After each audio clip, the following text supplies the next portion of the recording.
perform a set, Beck Ashwin has been to investigate the local music scene around Newton Abbot.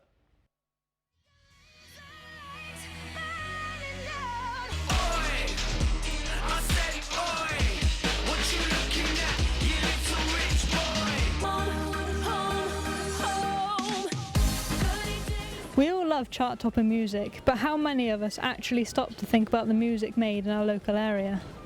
The idea of local music is very much supported in this community.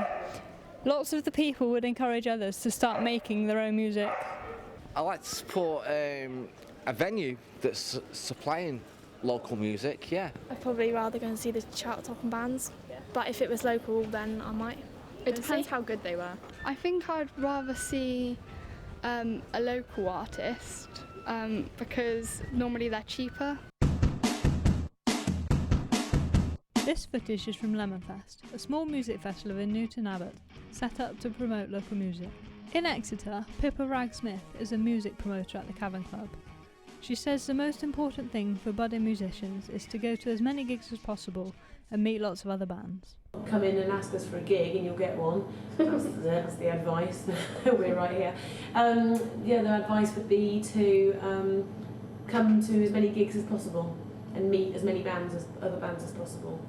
The bands that do well from Exeter are always ones who have been completely involved and completely immersed in the local music scene. And there's no magic trick at all. Just go to loads of gigs, meet loads of other bands, and sure enough, one day someone will say, do you want to come and on tour with us, or want to come and play in our hometown, or something like that.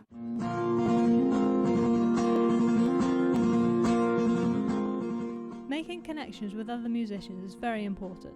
Nowadays this is made a lot easier by the internet. We spoke to Rory Matthews, a musician from Exeter, who expresses how useful social networking is for his music.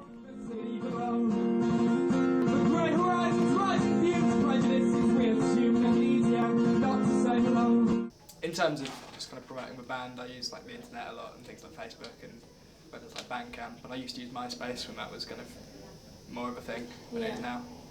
But in terms of kind of if there's a specific gig that you need to push, then really it comes down to kind of really giving people flyers, like everyone you see, just giving them a flyer and putting posters up and really kind of begging people to come to shows and bringing their friends along. So. It may not have all the glamour, but local music is where it all starts. Without these small venues, no one will get heard, and that is vital for creating popular music. You can see the local music scene is very important in getting new music out there. I decided to find out exactly what it takes to become a successful musician these days.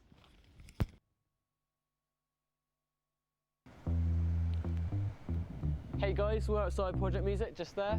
We're going to go in, we're going to take a look at some guitars, some amps, some drums, some basses, and we're going to get this band sorted out now. Let's go.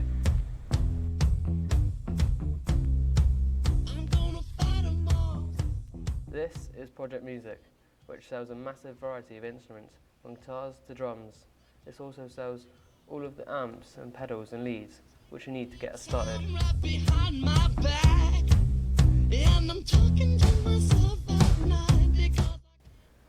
These two venues are just some of the places that we can be expected. Now we have all of our equipment to get started. We're now heading to talk to a few people for advice about being in a band and booking gigs.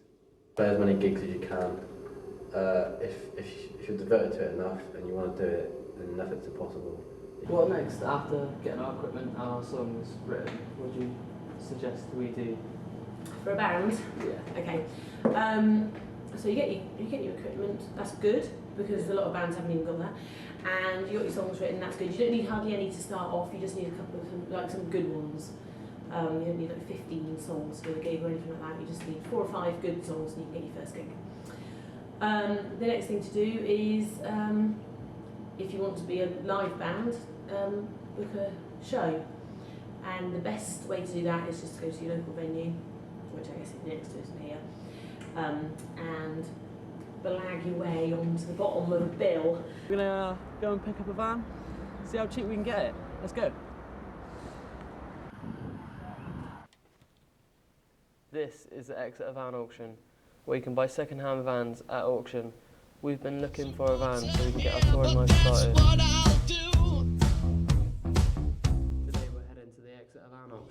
get a cheap van to get our touring life started. Quite big. Get all our equipment in there, like guitars, drums, bass, and our nice big amps. Should be fantastic. We have got the 40, 14, 40, 25, 40, 50, 40, 50, 40, 50 there, 40, 50, 40, 25, 1500, 1525. Now we have all the information we need to get started. All in all, we have spent £6,000. I've been Alan Jackson, How to Win a Band. Back to the studio. Well, it's all good.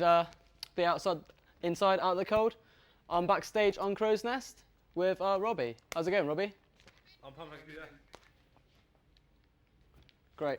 Well, we're going to get back into the studio now, and we're joined with Adam Gallant and Ern Ross. Yeah, right, mate. Hello. So, as well as performing as a duo, you also study media at Exeter College. What do you see your career going, like musically or something in media? A mixture of both would be quite nice. Yeah. Just try and make some music videos for like maybe your own projects or something. Yeah. Quite cool. You've got to be pretty good to have the sort of freedom to do that though. But like, I suppose you can either be really good at one, really good at the other, or you can just like keep yourself occupied by kind of being alright at both.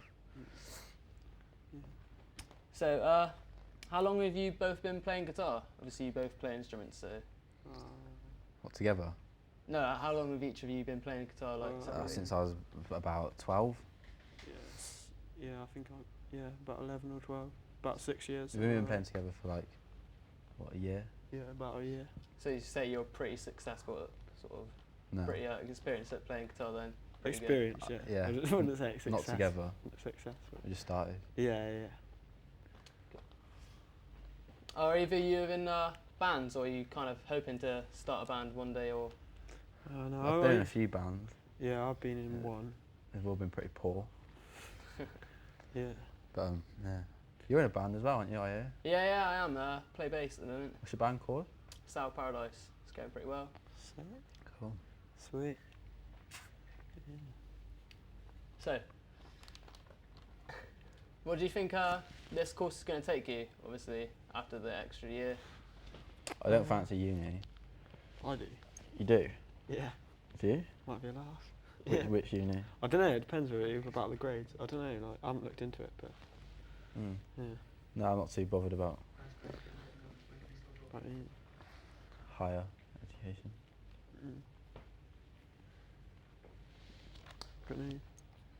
So, we're looking forward to your performance later on. Hope it's a good one. We all know the risks with downloading and pirating music.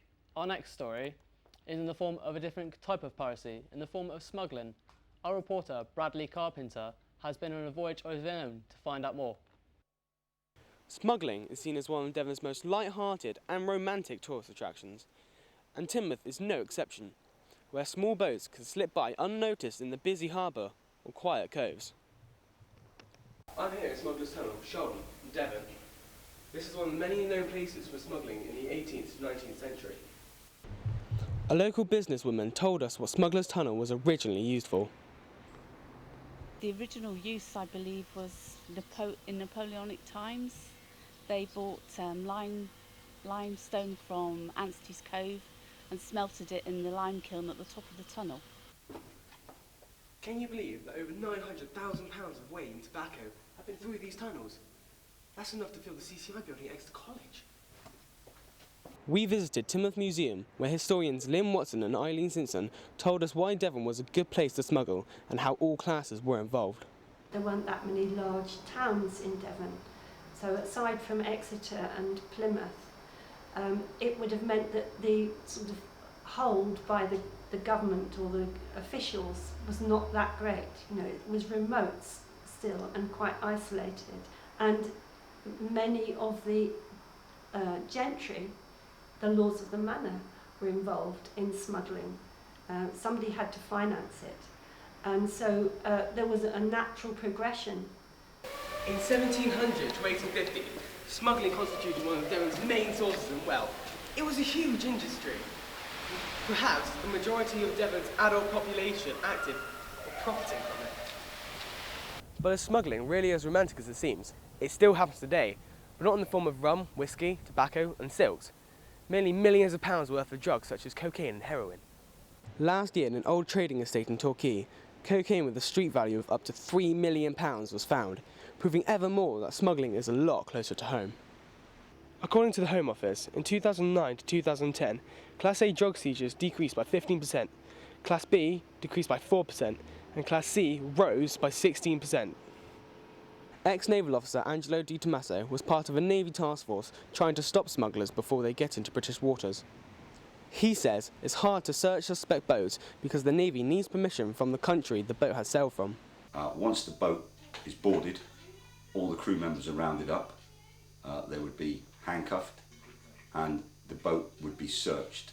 Swabs are taken of all the surfaces of the vessel, crew's hands, etc.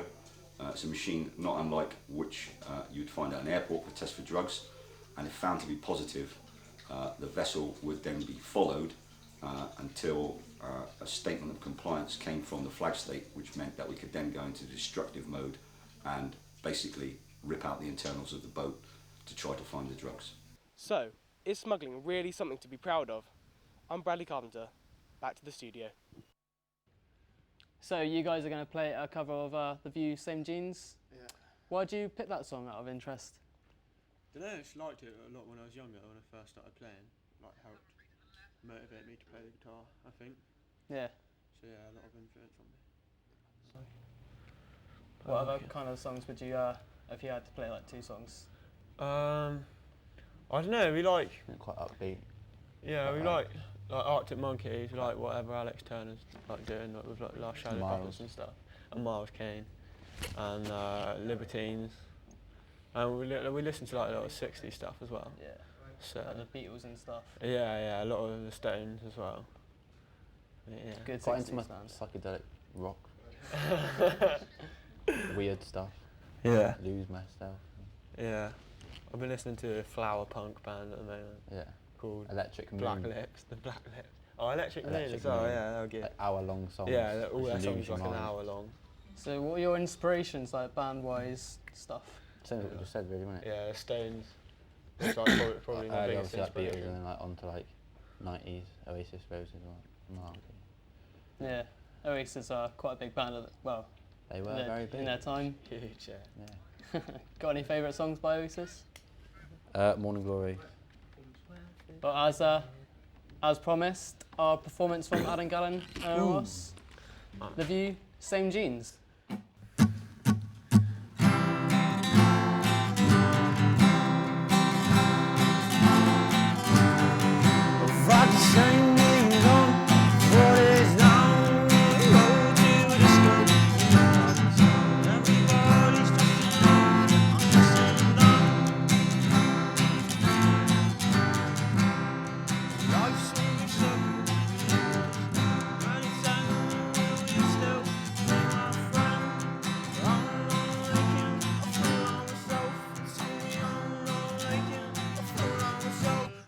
When you look in the mirror, reflecting back at you with so like something that's been around. So get yourself together and get your feet right on it. We've had the same days on for 4 days now. I'm gonna go to a disco in the middle of the town. Everybody's dressing up, I'm dressing down. Mine's not perfect, but it's sincere. You'd be amazed at what you can achieve in a year when you try so hard, but your heart's on a switch, and you know you try so hard, but your heart's on a switch. So when you look in the mirror, reflecting back at you, this person that you don't know, like something that's been around. So get yourself together and get your feet back on it.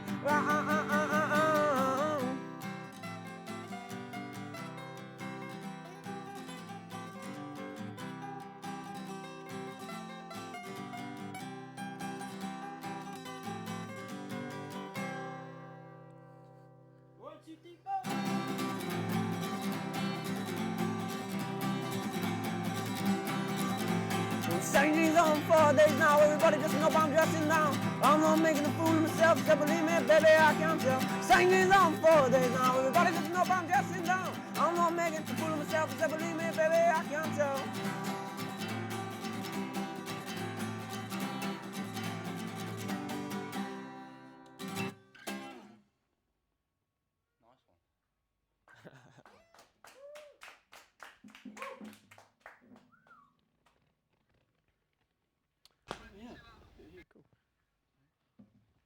not fair?